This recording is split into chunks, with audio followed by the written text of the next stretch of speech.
to my vlog guys. Dito na lang po tayo sa palengke para mamili po ng mga paninda nila guys. So samahan niyo po ako.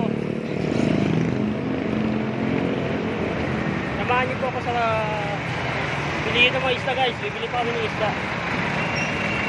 So tara, samahan niyo po ako guys. Ayan guys, sahit po tayo sa ano. Sahit po tayo dito sa Kalsada. Kaya ito sasakyan.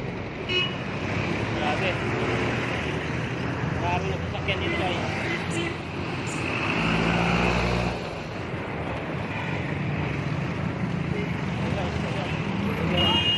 Hirap po tumawid dito sa kalsada.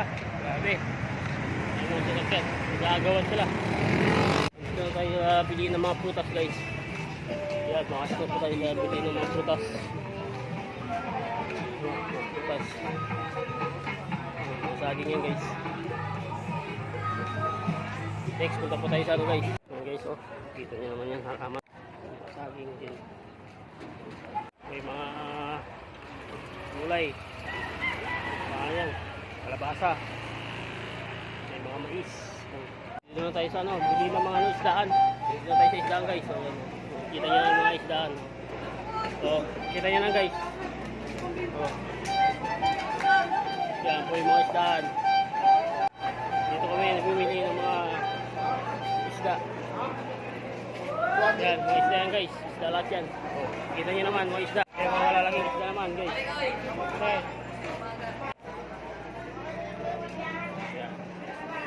Gusto nyo kumain guys, dito may kantin naman dito na kainan.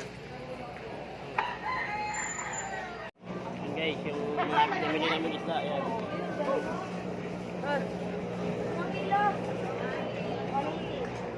Hindi na po guys, pauwi na po kami. Binuhat ko lang po itong saging na binili namin. So ito po yung saging na binili namin guys. Yan. Pauwi na po kami guys, pauwi na po kami. Punta na po kami sa pesto para magbukas. So tapos na po yung pamimili namin ng mga paninda nila guys. So pauwi na po kami. Maraming salamat sa inyo guys. Maraming salamat. Pag-follow nyo pong bago kong page saka account guys. Pag-follow nyo po. Kasi po yung account ko po sa YouTube guys. Pag-follow nyo po ako, Vlog Marvin Tibayan guys, sa YouTube channel ko. Maraming salamat. Thank you.